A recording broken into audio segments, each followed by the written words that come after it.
Welcome to Inform TV. I'm Alan Repke, Alexandria, Minnesota. Today, this 8th day of November 2013, we're going to look at our sugar-coated government and how costly it is, all because of no leadership or competency. In fact, we have to say corruptness and political shenanigans, academian theories, ideologies about we are free marketers, we are free traders instead of fair traders, instead of smart traders.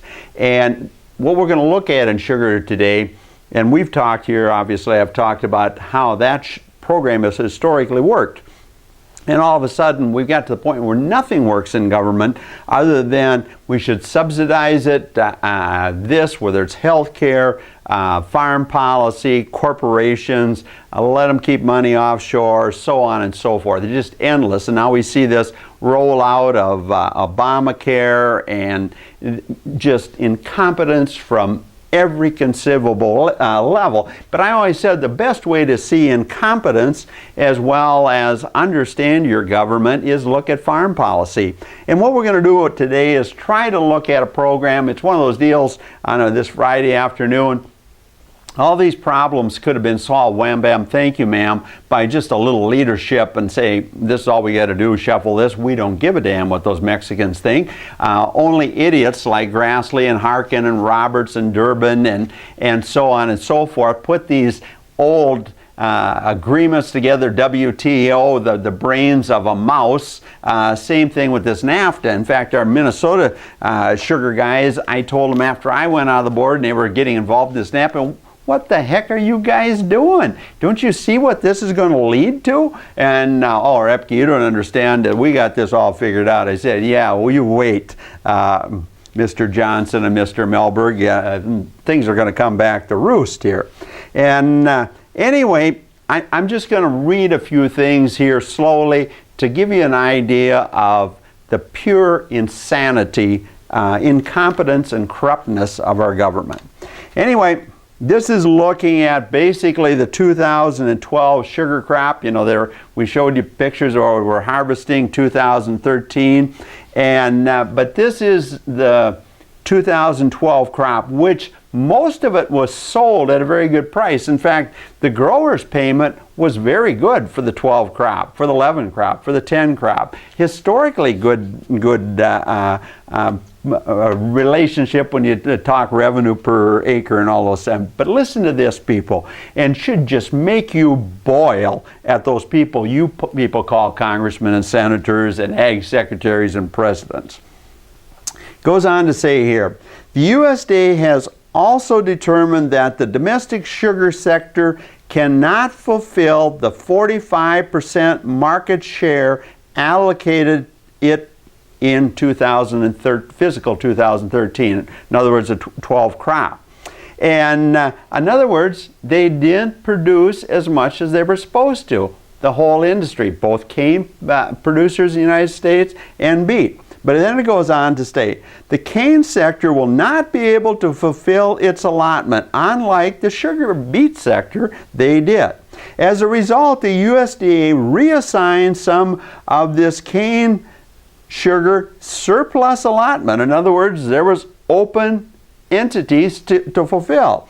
And instead of assigning it to the beet people, they gave it to a Louisiana cane processor to bring imports in and process them, that sugar from foreign markets. And the remainder went to additional imports on this unallocated money. Because the U.S. market is oversupplied, and then they go on to say, this is unbelievable. Because the U.S. market is oversupplied, this market allotment reassignment is only to imports that are already expected in the United States. You know, they're talking both sides. First they say we're undersupplied because of the quota system they're operating under now, but because of our NAFTA agreement and WTO agreement, we're going to bring sugar in here regardless, especially from Mexico. It is just outrageous, people. Then we look at what they talked about. We had a total openness of 400,000 ton was all allocated to what? Imports. 400,000 ton. And then it goes on to say in some of the other papers, I got papers all over here, we got no accounting system. There's no one in Congress that understands that you got to tell these bureaucrats, you put numbers in columns and simple reports that actually show what's going on. You don't put in 500 different reports. Instead of some of the stuff I'm reading here, people, it was a September report, yet you go to different pages and they give different numbers for Mexico and so on. It just absolutely mind-boggling. And the one sad part that we should all be talking about is when we had a government shutdown, we didn't have people looking at the crop size as far as corn and soybeans. We October we didn't have one. We didn't have a sugar report in October. Now we're going to get one the 15th of November.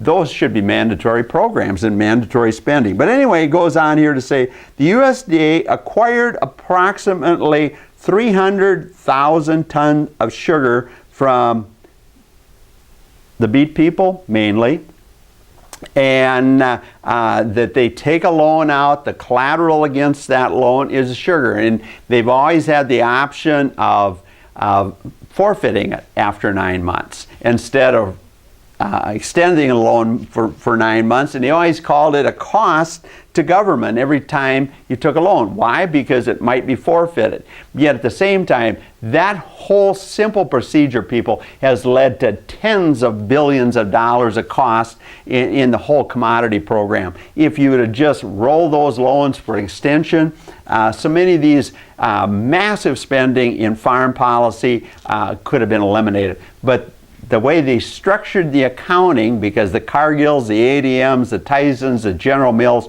want it that way, so they get access to stuff dumped on the market. It's just endless. But anyway, we're talking about 300,000 ton when they just said we had 400,000 opening. So what does that lead us to, people? All of a sudden, then our brilliant government is going to what? They're buying that sugar, or they're taking that collateral, which they got about 25 cents a pound in, and they're making ethanol with it now at less than 5 cents a pound. They're selling it to ethanol people for less than 5 cents a pound, which should just roast you. And the interesting thing, a statistic, about 55% of our sugar domestically is produced by beet people and about 45% by cane people. And yet at the same time, we've got still too much sugar in the inventories of these domestic companies. And so, and at the same time, we give them dirt cheap money at about 1.25%, 1.5% to manage his inventories. We give them cheap loans to build sugar silos and that type of thing if they just want to take advantage of it. But they don't. They want that inventory moving. And like I said, they've just had big payments. In fact, even this 2012 crop, when you look at some of the piles of paper you've got to cipher through to try to explain people, you're not just talking, you got the numbers to back you up on this whole thing. Here's the thing that should just fry you. Like I said, in this process, we've spent about $270 million to handle this forfeited sugar, this 300,000 ton, instead of just saying, hold it, Mexico, hold it, various countries around the world that shouldn't have a quota, never should have. Way back to my day, we had Brazil, we had Australia. I said, they're our competitors.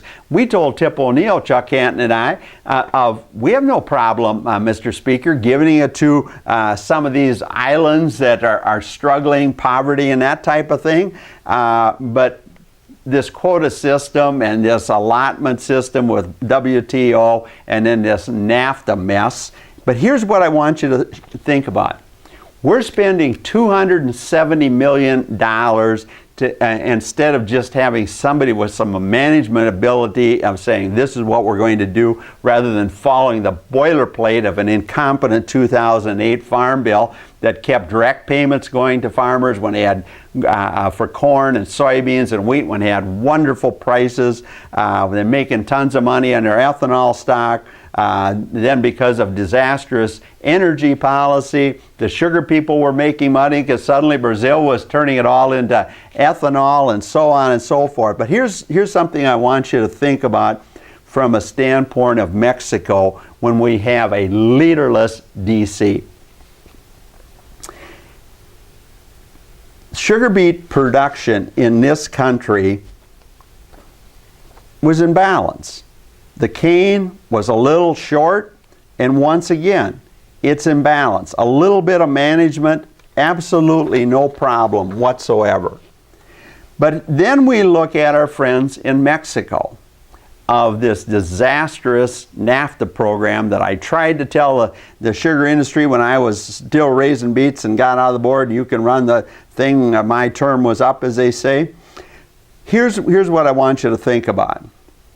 Mexican production, when it comes to Mexican sugar policy, it's like it's our 51st state, people. That's how incredibly stupid this NAFTA thing that people like Grassley brought into play. But anyway, here's their production in 2011. It was basically 5 million metric tons.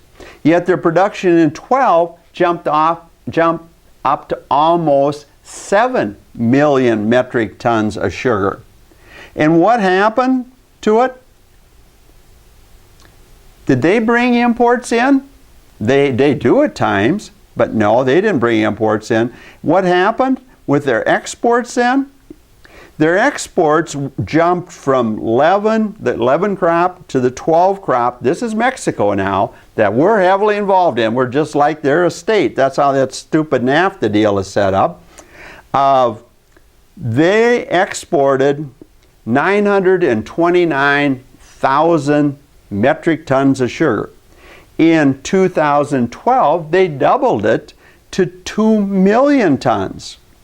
And where did the exports go? To the world market? They didn't want to sell it to the world market. The world market's a dump market, has been. That's why I explained to you here we put in sound policy. You've got currency, you've got labor in some of these countries. They pay people $1 a day or $10 a day. It's a screwed up mess. You better have a few people understand the big picture, that you want competition so nobody's getting beat, but at the same time, the economics of modern production, whether it's corn, soybeans, or sugar, better have enough dollar revenue behind it to see that supplies are there for the people. But anyway, we sit here that in 2011, the Mexicans sold sugar in this country 919,000 metric tons. In 2011, they dumped 1.815 million metric tons. They doubled it. Instead of having somebody to say, you had this super crop, all of a sudden you raised a 2 million ton more crop, you're not going to dump it on our market to cost our taxpayers $270 million. Or our beet industry suddenly and cane industry suddenly have lousy prices when we're all too fat, and sugar at 25 cents a pound, people, is $1 for 4 pounds. You see what I'm getting at here? When we have incompetent people running our government, and we look at all these policies, now we're sitting at an 18%, a 20% ratio to usage on supply. Why? All because we have a government that doesn't understand economics. They're there to represent ideology, philosophy, and sugarcoat all their friends. So everybody is happy. And I just kind of glance at some of this stuff. There's so much stuff to look at, but basically it shows Mexico raised a huge crop. And the other stupidity in this NAFTA deal, they're taking a bunch of they're basically forced to take a bunch of our high fructose corn sweetener. And instead of saying, you handle your issues, we'll handle ours. And they jump, for example, in about 2008, the print is so small. Some of this stuff you get from government is so rigged with things so nobody can read it. In 2005, we only sent 8,000 metric ton of dry weight basis of fructose in, and then by 8 we were sending 427,000 ton, and then by 11 and 12 we were sending over 1 million ton of product into that market. And here, when we talk about government policy, people, of many alternatives to address the fact that crops flex, we know that there's going to be highs and lows in crop production, and that sound policy would always store some. But here's the other alternative: our incompetent government, whether it's our ag leaders or our ag secretaries, or having a president understanding something here. All of a sudden, one of the other things I saw this week is that in the business section of the St. Paul paper, they have Mexican Coke is in U.S. is still can be used by cane sugar. Well, the truth of the matter is, people, if we were stupid enough to let some of this additional Mexican sugar in here that we didn't, which we shouldn't, of course, but if you're doing that, make Coca-Cola, make Pepsi-Cola use cane sugar as well as beet sugar. That's what they used to do up until about, what was it, the mid-70s or something like that, when they slowly started taking the sugar out and blending the ratio so you didn't taste any different. In fact, for Jewish holidays, they've had Coke with sugar use. In Chaska, Minnesota, American Crystal's operation, I looked at southern Minnesota beet sugar stuff they're doing with Cargill. They have liquid sugar, and they can use a sucrose invert that I think still tastes better than the traditional pop with replaced by fructose. Endless ways to save the taxpayer money and to address sound capitalistic trade, rather than being idiots of allowing Mexico, that never was much of a sugar producer until they had access to our market. And I'll give you a little idea from a standpoint of sugar prices here. Yeah, they bumped up of what I just talked about earlier because of disastrous world energy policies, and especially here in the United States, and having trade policies that just make absolutely no sense. There's just number after number showing that Mexico can handle their end, we can handle our own end. We can give some of these really struggling countries a portion of our sugar imports and stay at 85% of what we use coming out of cane and beet. That's sound policy. But so many of these markets where the textbook for professors and these talking heads you see on TV have no comprehension of how the big picture works on a lot of these items on a worldwide basis. It's just mind-boggling, stupid policy, yet we allow these things to continue. Futures traders in Atlanta and New York and other parts of the world play games with things that should be addressed on a sound basis. But at this point in time, we're going to take a quick break here, and then we're going to come back and talk about corrupt sugar policy in Minnesota relating to crop insurance and the games they're also playing behind the scenes. Your Minnesota congregation and the North Dakota delegation, they're up to their eyeballs, as well as our Secretary of Agriculture in this thing. And I told you how I turned them into the Inspector General's office. We're going to look at how corrupt my old company was. I think that's the only way I can explain it. And if we look at some of the numbers, and if we actually could have an Inspector General come in and make these guys accountable, some of these guys are going to be sweating and they're not going to be getting that fat crop insurance check for their sugar beets that should have been in a pile rather than being dished up in the field. We're going to take a quick break and we'll be back in a moment.